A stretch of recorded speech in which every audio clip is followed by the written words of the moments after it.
Good morning, students. RPS Public School online classes. Students, to continue the Ashoka, the messenger of peace, a kind of very good and well king for all the human beings. He just given to this chapter. Ashoka the messenger of peace, शांति का संदेश देने वाले। मैंने जैसा पिछली video में बताया था कि किस तरह से अशोका ने पूरे दुनिया में एक अमन और पीस और शांति का संदेश दिया, और ये सारे शिलालेखों में जो चट्टान पर उनके जितने भी कारनामे थे अशोका के, वो सारे चीजों को उस पत्थर में दर्शाया गया था, क्योंकि उस समय लिखने की कोई भी व्यवस्था नहीं थी, प्रिंटिंग प्रेस नहीं था, किसी तरह का पेपर्स नहीं था, तो उसको एडिक्ट में के रूप में पत्थरों पर लिखा गया अशोका के उपलब्धियों का। और ये जो हृदय परिवर्तन हुआ अशोका के अंदर में, जैसा कि आपको मैंने पिछले वीडियो में बताया था कि कलिंग के युद्ध के बाद, जिसको आज उड़ीसा के नाम से उड़ीसा राज्य है, उसको हम जानते हैं, उसी के नाम से उसका प्रीवियस नेम था कलिंगा।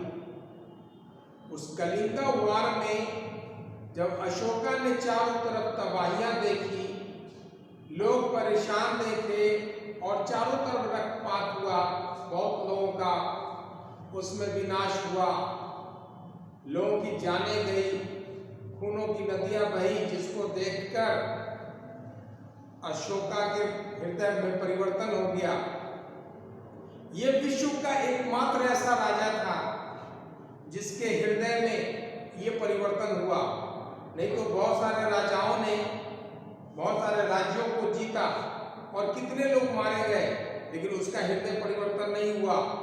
लेकिन अशोका के मन में हृदय का परिवर्तन हुआ, और वो इस तरह से चेंजिंग आया कि वो बुद्ध की शरण में चला गया अशोक।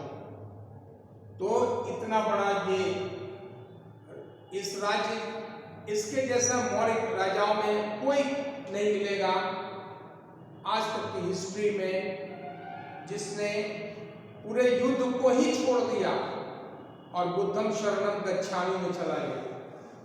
तो कुछ पॉइंट्स और दिए गए हैं जिसको आप लोग लिख लेंगे नोट्स बुक में। After 8 years of coronation, Kalinga was conquered। Coronation क्या होता है? कोरोनेशन जो वर्ड है, यानी राज सिंहासन पर बैठना, ठीक है। जब राज सिंहासन पर अशोका को राज तिलक लगाया गया राजा बनने के लिए, तो उसके 8 साल के बाद कलिंग पर विजय हासिल किया राजा ने, राजा अशोक ने। और जब कलिंग पर उसने कॉन्कर्ड मीन्स उसने जीत हासिल की, तो उस जीत के हासिल करने में उसको क्या क्या कितने लोगों की परेशानियां हुई वो यहां दिखाया गया। करीब 1.5 लाख के लगभग 150,000 वेयर डिपोर्टेड, यानी निर्वासित हो गए, यानी उनको कलिंग को छोड़ना पड़ा अपनी जान को बचाने के लिए। बहुत सारे लोग ऐसे भी थे जिन्होंने इस युद्ध में देखा कि अब हम अगर यहाँ रहेंगे तो मेरी जिंदगी खत्म हो जाएगी। उन्होंने घर बार छोड़ दिया अपना, और जो रह गए कुछ लोग, उसमें से लाखों लोग, 1 लाख के लगभग लोग मारे गए। तो आप देख सकते हैं ये जो फिगर था कलिंग की लड़ाई में, वो कितना भयंकर लड़ाई में लोगों का संहार हुआ, जनसंहार हुआ, मास वे में किलिंग हुई, और लोगों को इसका कितना बड़ा खामियाजा भुगतना पड़ा। तो 1.5 लाख के लगभग लोग निर्वासित हो गए और तकरीबन 1 लाख के लगभग लोग मारे गए और बहुत सारे लोग भी उसमें मारे गए या घायल हो गए। ये उसका कोई रिकॉर्ड नहीं था। तो ये कलिंग वार, आफ्टर कलिंगा वार इंक्लिनेशन टुवर्ड्स धम्म।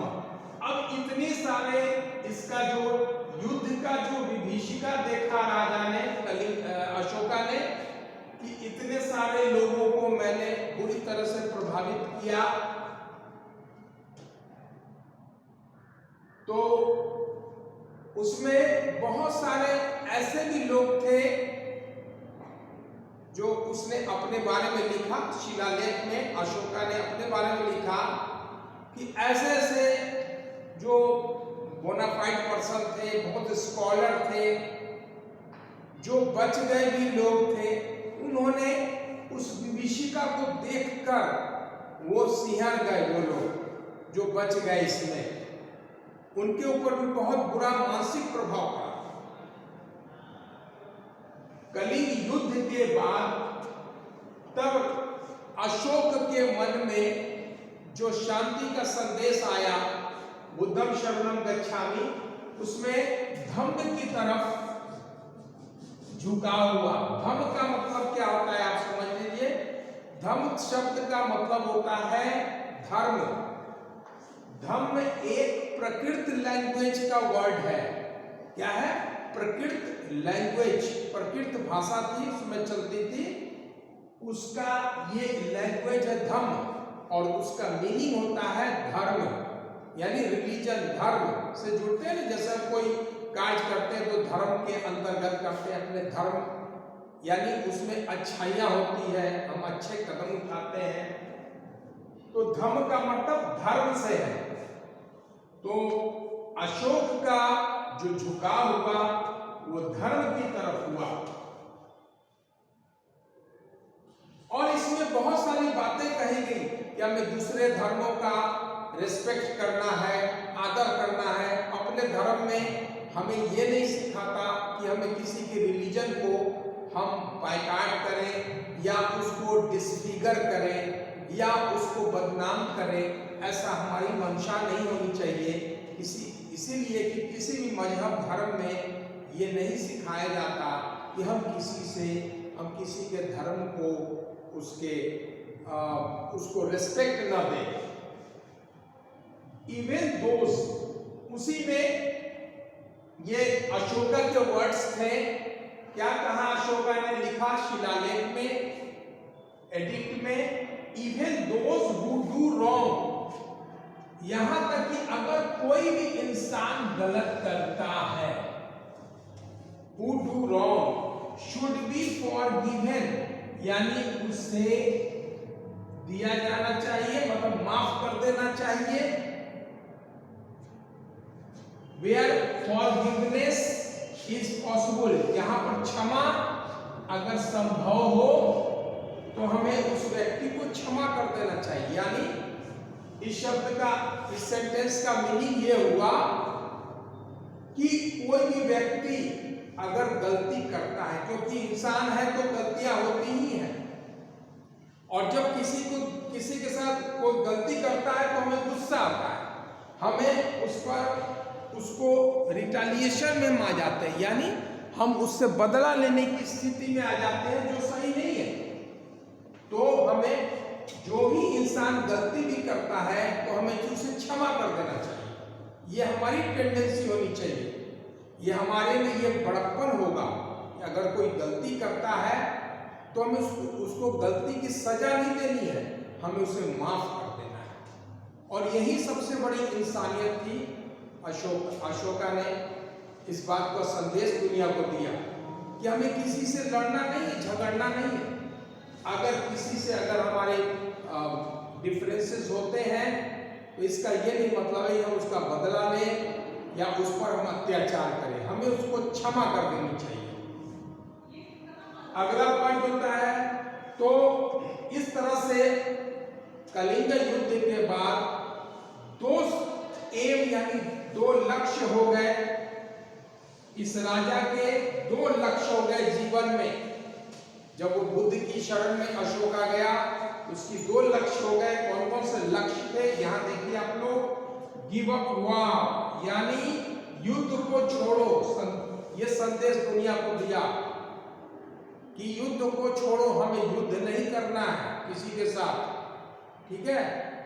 युद्ध को छोड़ो, live in a spirit of peace and friendship with his neighbours, और अपने पड़ोसियों के साथ, यानी राजा को अपने पड़ोसियों के साथ क्या करना है? शांति के साथ, पीस का यानी शांति और भाईचारा यानी दोस्ती के साथ अपने नेबर्स के यानी पड़ोसियों के साथ रहना है। यानी ये संदेश राजा ने दिया कि हमारी सारी दुनिया में अमन शांति रहने के लिए हमें अपने पड़ोसी देशों के साथ, पड़ोसी राज्यों के साथ एक दोस्ती का संबंध रखना है, एक शांति का संदेश, शांति का एक संबंध रखना है, कायम रखना है। ये पहला लक्ष्य था अशोक का। और दूसरा लक्ष्य क्या था? टू स्प्रेड वर्ड ऑफ धम्म। और ये धम्म जो प्रकृत लैंग्वेज से लिया गया है, इस धम्म वर्ड को यानी धर्म को हमें पूरे दुनिया में इस शब्द को फैलाना है, यानी जन जन तक, लोगों तक इस बात को पहुंचा देना है कि धम्म यानी धर्म का हमें अनुसरण करें और अपने पड़ोसी राज्यों के साथ एक शांति और भाईचारा का एक संदेश हम दें, ताकि हम आपस में न लड़ सकें और एक दूसरे का खून नहीं बहाए। यानी हम सब दुनिया में एक सब भाई हैं और किसी भी भाई को हम अपने कर्मों से गलत ना करें जिससे उसका अहित हो, जो अशोका ने कलिंगा वार में देखा था। अब नेक्स्ट पॉइंट आता है अपील टॉलरेंस। टॉलरेंस मतलब क्या होता है? अपील मतलब अपील किया। अशोका ने पूरे विश्व को से ये प्रार्थना की, पूरे विश्व से एक रिक्वेस्ट किया, उनको एक संदेश दिया इस बात का टॉलरेंस। टॉलरेंस वर्ड होता है बर्दाश्त करना, उसका मीनिंग होता है इंग्लिश का, हिंदी मीनिंग होता है बर्दाश्त करना। टॉलरेंस इन द सेंस, आखिर किस बात का टॉलरेंस करना है? हमें किसी के रिलीजन के प्रति टॉलरेंस करना है, यानी इनटॉलरेंस नहीं होना है। टॉलरेंस का जस्ट ऑपोजिट वर्ड क्या होता है? इनटॉलरेंस। तो हमें टॉलरेंस का मतलब है हर धर्म, हर मजहब के लोगों को, चाहे वो किसी भी धर्म, जाति, संप्रदाय से हो, गरीब हो, अमीर हो, कुछ भी हो, उसके साथ हमें एक सहिष्णुता रूप से यानी भाईचारे रूप से हमको रहना है। और इस बात की अपील किया अशोका ने पूरे विश्व। जवाहरलाल नेहरू, जो आप जानते हैं हमारे स्वतंत्र भारत के प्रथम प्रधानमंत्री थे, प्राइम मिनिस्टर थे, उन्होंने अपनी बुक में लिखा था, उन्होंने बुक लिखी थी the glimpses of world history. ठीक है, the glimpses of world history यानी पूरे विश्व इतिहास की एक झलक, विश्व इतिहास की झलक। हाँ, उन्होंने क्या लिखा उसमें? Religious persecution. परसिक्यूशन मीन्स क्या होता है? Religious persecution. इसमें आप इस तरह से जाते हैं कि हमें किसी पर धार्मिक रूप से अत्याचार नहीं करना है। परसिक्यूशन मीन्स एट्रोसिटीज, हमको अत्याचार नहीं करना है। रिलीजियस मतलब धर्म, धार्मिक अत्याचार का मतलब क्या होता है? धर्म के नाम पर हम किसी को जान ले लेते हैं, मार देते हैं, उसको हम क्या करते हैं? जेल में डाल देते हैं। सांप्रदायिक भावना जो हो जाती है, एक दूसरे को मरने मारने को तुल जाते हैं। तो हमें ऐसा नहीं बनना है। तो क्या करना है? हमें उनके रिलीजियस को रिस्पेक्ट देना है। हमें किसी भी स्तर से ढंग से नहीं जाना है, जिससे उनका अत्याचार हम धर्म के नाम पर कर सके। क्योंकि आजकल जैसा चल रहा है, धर्म के नाम पर जो अत्याचार कभी कभी वो सुनने को मिलते हैं, वो हमें न करना पड़े। और इस चीज के लिए अशोका ने मैसेंजर मतलब संदेश को पहुंचाने वाला, और एम्बेसडर राजदूत को, मैसेंजर्स और एम्बेसडर्स को, राजदूतों को टू द किंगडम यानी पूरे विश्व के राज्यों में भेजा। और वो विश्व में कहा? एशिया में, यूरोप में, अफ्रीका, ये सब कॉन्टिनेंट का नाम है। इस सारे कॉन्टिनेंट के मैक्सिमम कंट्रीज में अशोका ने एक तरह से मैसेंजर यानी दूतों को भेजा, एम्बेसडर यानी राजदूतों को भेजा। क्यों भेजा? ताकि वो इस संदेश को फैला सके और भेज सके। और इस चीज के लिए वो उसने पूरे दुनिया में भेजा। तो इस तरह से अशोका ने, ये आपका चैप्टर जो है वो फिनिश होता है।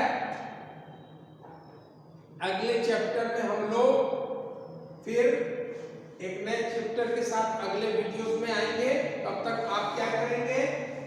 इसको जो है आप HW में नोटबुक में उतार लेंगे, तैयार कर लेंगे, ताकि आप इसको फिर से आप सेंड कर सके। 7 to 8 शाम को जो होता है ग्रुप खुलेगा, उसमें आप ये भेज देंगे, और इससे कंसर्निंग कुछ क्वेश्चन आंसर आप उसको सॉल्व कर लेंगे।